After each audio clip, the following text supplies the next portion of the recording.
So hey welcome back. আজকের কিন্তু আবার আমরা চলে এসেছি বিকম সেমিস্টার 3 এর কস্ট অ্যাকাউন্টিং নিয়ে, এবং আজকে আমরা কিন্তু করব প্রসেস কস্টিংয়ের পার্ট 3।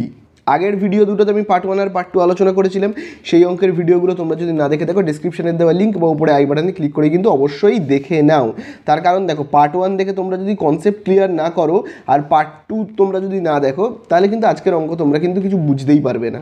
তাহলে চলো আজকে আর একদম বেশি কথা বাড়াবো না, প্রথমেই আমরা চলে যাব প্রিভিয়াস ইয়ারের প্রবলেমে।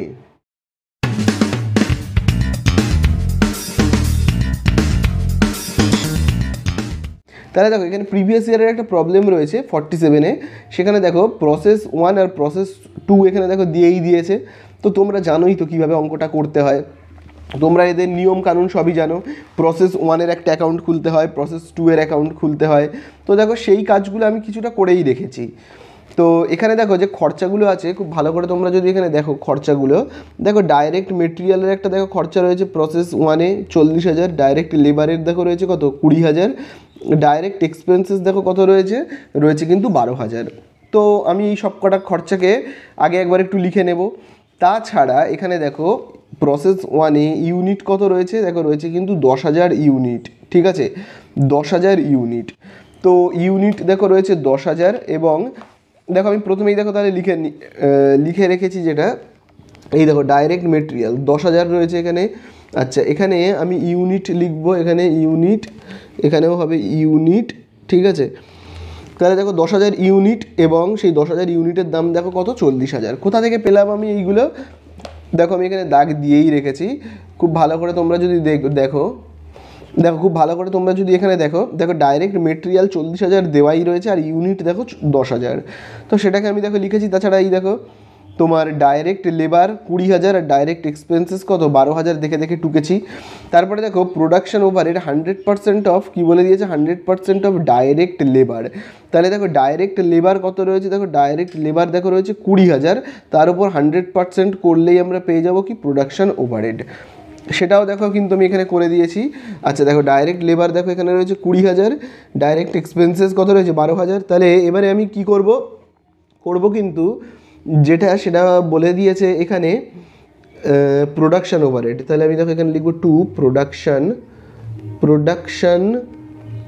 ওভারহেড, ঠিক আছে প্রোডাকশান ওভারহেড কত বলে দিয়েছে 100% অফ ডাইরেক্ট লেবার। তাহলে দেখো ডাইরেক্ট লেবারটা কত 20,000, তার 100% কত হবে 20,000ই হবে, তাই না। এইবারে আমরা চলো দেখি তো যে এই যে আমরা এটাকে করলাম না, এইখান থেকে আমরা নর্মাল লস কত পাবো। তো দেখো নর্মাল লস এখানে দেখো বলেই দিয়েছে, কি বলে দিয়েছে নর্মাল লস ইন ইনপুট। দেখো এখানে বলেই কত দিয়েছে 10%, মানে 100টার মধ্যে যদি 10 টাকা নষ্ট হয়, তাহলে 10,000-এর মধ্যে কতগুলো নর্মাল লস হচ্ছে, তোমাকে সেটা বের করতে হবে। তো নর্মাল লসকে আমরা কোন দিকে লিখে থাকি, এই সাইডে। তাহলে আমরা দেখো এখানে কি লিখবো, বাই নর্মাল লস বলে দেখো আমি এখানে লিখবো, বাই নর্মাল লস অ্যাকাউন্ট বলে লিখবো। তাহলে হবে কত 10,000-এর কী হবে বলো 10/100 হবে, করলে আমরা কত পাবো 1,000। 1,000 ইউনিট কী হচ্ছে আমার নর্মাল লস হচ্ছে। এবার এই 1,000 ইউনিট যেটা নর্মাল লস হচ্ছে, সেই লস হয়ে যাওয়া ইউনিটগুলোকে আমি কত দামে বিক্রি করছি, দেখো এখানে বলে দেওয়ারই রয়েছে। দেখো এই যে এইটা দেখতে পেয়েছো তো, এইটা হলো কিন্তু নর্মাল লসের অ্যামাউন্টটা 2 টাকা, আর প্রসেস 2-এ দেখো 4 টাকা, ঠিক আছে। তাহলে এখানে আমরা 2 টাকা করব, 2 টাকা যদি করি তাহলে 1,000, 2 টাকা করে যদি হয় তাহলে কত হবে 1,000 ইন্টু 2 করলে কত হচ্ছে আমাদের 2,000, তাই না। আশা করি বুঝতে পারলে।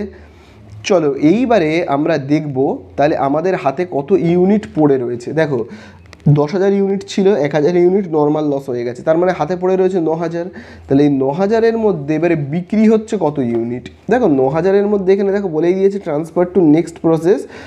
দেখো এখানে বলেই দিয়েছে 9,000, দেখো 9,000 ইউনিট হাতে রয়েছে, আর 9,000ই কী হচ্ছে ট্রান্সফার করা হচ্ছে বা বিক্রি করা হচ্ছে। তার মানে কোনো অ্যাবনর্মাল লস বা অ্যাবনর্মাল গেন কিন্তু হচ্ছে না, ঠিক আছে। তাহলে হচ্ছে না যখন আর কি করব, হচ্ছে না যখন যোগ বিয়োগ করে দেবো, কিছুই আমরা তাহলে এখানে লিখবো না। তাহলে দেখো এটাকে আমি আগে যোগ করি, দেখো এখানে 10,000 রয়েছে, সেই 10,000-কে আমি আগে এখানে লিখে নিই, আবার 10,000-কে আমি এই সাইডে লিখবো। 10,000 থেকে আমি 1,000-কে বিয়োগ করলে কত পাবো কিন্তু 9,000, ঠিক আছে। তাহলে এবারে আমি কি করব, অ্যামাউন্টগুলোকে যোগ করবো, এই সব কটাকে দেখো যোগ করলে আমরা কত পাবো, পাবো কিন্তু 92,000। ঠিক আছে, আবার 92,000কে আমি এই সাইডে লিখবো।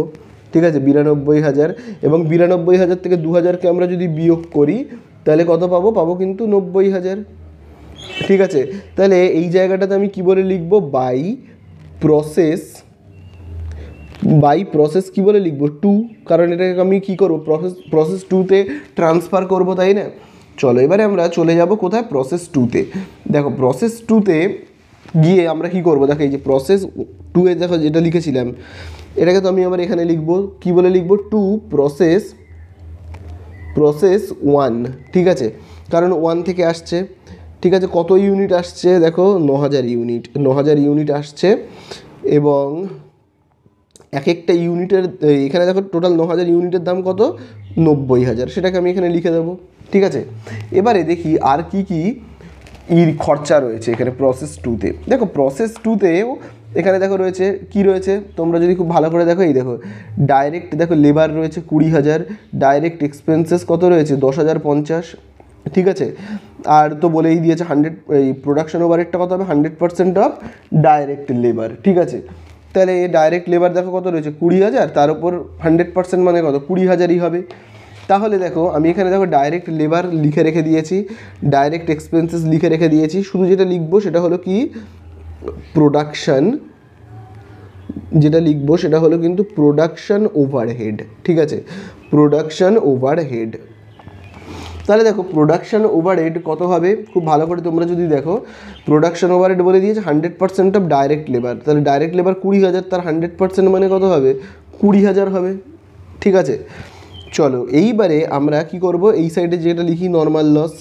ঠিক আছে, নর্মাল লস, তাহলে দেখি নর্মাল লস কত হচ্ছে।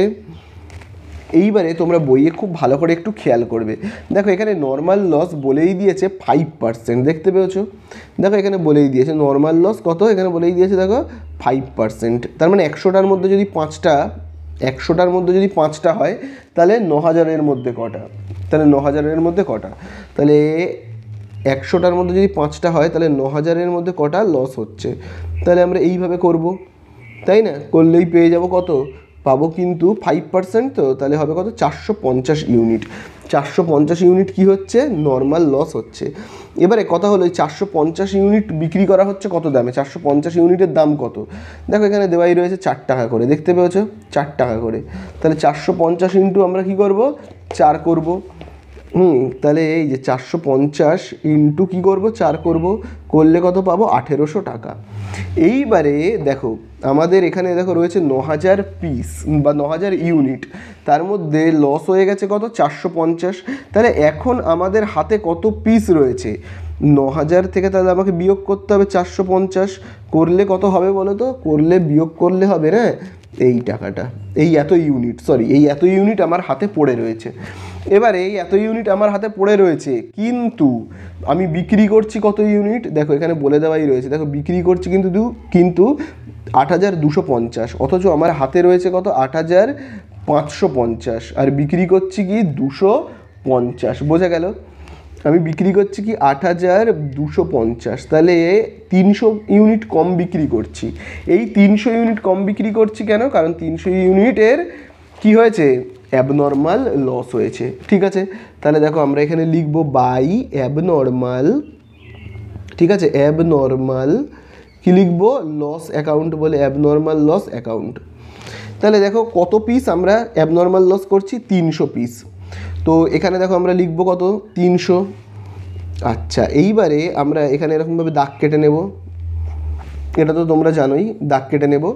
এইবারে আমরা দেখো এই যে 9,000 সেটাকে এখানে তো লিখবো। আচ্ছা, এই সবকটাকে তো যোগ করব, করে দেখব কত হচ্ছে। তা আমাদেরকে আসলে কি বের করতে হবে, কস্ট পার ইউনিট বের করতে হবে, যেটা বের করতে হবে সেটা হলো কি কস্ট পার ইউনিট। ঠিক আছে, আমি দেখো এখানেই করে নিচ্ছি, কস্ট পার ইউনিট। ঠিক আছে, এক একটা ইউনিটের দাম কত, তাহলে দেখো আমাদের এখানে সেটা কি করে বের করতে হবে, এই সবকটাকে আগে যোগ করতে হবে। এই যে এই সবকটাকে দেখো আমরা যোগ করলে কত পাবো বলো তো, তাহলে যোগ করলে আমরা কত পাবো কিন্তু 1,40,050। ঠিক আছে, এবারে দেখো 1,40,50 তাকে আবার আমরা এই সাইডেও লিখবো 1,40,50। আচ্ছা এবারে দেখো এখানে 9,000টা যেমন আছে এখানে লিখি। তাহলে এবার খুব ভালো করে কিন্তু তোমরা দেখবে। তাহলে দেখো এবারে আমরা কীরকমভাবে করবো, খুব এখানে দেখবে। তাহলে এখানকার আমার এইটা হলো টোটাল অ্যামাউন্ট হলো এইটা, টোটাল অ্যামাউন্ট হলো এই যে 1,40,50। এই টোটাল অ্যামাউন্ট থেকে আমাকে যে অ্যামাউন্টটা কাজে লাগলো না সেটাকে আমাকে বিয়োগ করতে হবে, অর্থাৎ 1,800কে আমাকে বিয়োগ করতে হবে, ঠিক আছে। আবার দেখো এখানে ইউনিট 9,000 ইউনিটের মধ্যে আমার এই ইউনিটটা কাজে লাগেনি, তাই তো, এই ইউনিটটা কাজে লাগেনি। তাহলে এরকম করলেই আমরা পেয়ে যাব যে কত হচ্ছে। এখানে খুব ভালো করে দেখবে, এই টাকাটা থেকে তুমি এই টাকাটাকে বিয়োগ করো, বিয়োগ করলে এখানে হবে 1,3,8,2,5,0, ঠিক আছে। তাকে আমরা আবার ভাগ করব কি দিয়ে, এই দেখো 9,000 বিয়োগ 450, তাই তো। তাহলে দেখো আমি এই জায়গাটাতে করছি, এখানে দেখো আমি অ্যামাউন্টটা কত পেয়েছি, এই দেখো, অর্থাৎ অ্যাকচুয়াল এক্সপেন্সেসটা পেয়েছি 1,38,250, তাই তো। সেটাকে আমি দেখো এখানে লিখে রাখছি 1,38,250। তাকে আমাদের ভাগ করতে হবে ইউনিট দিয়ে। এখানে দেখো 9,000 থেকে বাদ দাও 450, 9,000 থেকে 450 বাদ দিলে কত হবে, হবে এইটা। ভাগ করলেই আমরা পেয়ে যাব যে কস্ট পার ইউনিট কত, 16.17, ঠিক আছে, 16.17। তাহলে কস্ট পার ইউনিট, তাহলে এই কস্ট পার ইউনিটের সঙ্গে আমরা কি করব, এইটাকে গুণ করব, তাই না, 16.17। তাহলে 16.17 তার সঙ্গে আমরা গুণ করব 300কে, করলে পাবো কত, পাবো কিন্তু আমরা 4,851। এবার আমাদের বিয়োগ করতে হবে 9,000 থেকে এইটাকে আর এইটাকে বিয়োগ করব, করলে আমরা কত পাবো, 8,250। আবার দেখো এই টাকাটা থেকে আমরা এই পুরো দুটোকে বিয়োগ করলে পাবো কত পাবো, দেখো এই টাকাটা কিন্তু আমরা পাবো, বোঝা গেল। তাহলে এখানে আমরা লিখবো কি, বাই ফিনিশড গুডস, ঠিক আছে, বাই ফিনিশড গুডস বলে দেখো আমরা এখানে কিন্তু লিখবো। আশা করি বুঝতে পারলে। এইবারে আমাদের এখানে আরেকটা জিনিস কিন্তু করতে বলেছে, সেটা কি করতে বলেছে, এখানে আমাদের অ্যাকাউন্টে কিন্তু অ্যাবনর্মাল লস, নর্মাল লস এসব কিন্তু কিছুই করতে বলেনি। আমাদের এখানে কিন্তু বলে দিয়েছে একটা ফিনিশড গুডসের অ্যাকাউন্ট খুলতে বলেছে। তো চলো একটা ফিনিশড গুডসের অ্যাকাউন্ট আমরা খুলে ফেলবো। তো ফিনিশড গুডসের অ্যাকাউন্ট দেখো আমি তো এখানে খুলেই ফেলেছি। তাহলে ফিনিশড গুডস দেখো এইখানে রয়েছে, দেখতে পাচ্ছ তো, এখান থেকে কোন দিকে আসবে, এই দিকে আসবে। তো এইটা হলো আমাদের কি, finished goods account, finished goods, ঠিক আছে, অ্যাকাউন্ট। তাহলে এই দিকে আসবে, কি বলে আসবে, কোথা থেকে আসছে, প্রসেস বি থেকে। তাহলে আমরা কি লিখবো, টু প্রসেস বি, বি নয় সরি 2, সেখান থেকে আসছে। তাহলে এখানে ইউনিট তো লিখতে হবে। তাহলে দেখো আসছে কত, 8,250, এবং তার ভ্যালু কত, তার ভ্যালুটাকে আমরা লিখব। তারপরে আর তো কিছু নেই, যেভাবে করে দেয় সেইভাবে তোমরা করে দেবে, ব্যালেন্স যেভাবে তৈরি করে দিতে হয় সেইভাবে। আবার দেখো এই দিকেও আমি সেটাকে লিখব, ঠিক আছে। তারপরে এইটাকে আবার লিখব, আর এখানে আমরা কি লিখব, বাই ব্যালেন্স লিখব, কিন্তু বাই ব্যালেন্স সিডি বলে। তাহলে বাই ব্যালেন্স সিডি, এই হয়ে গেল আমাদের অঙ্কটা শেষ।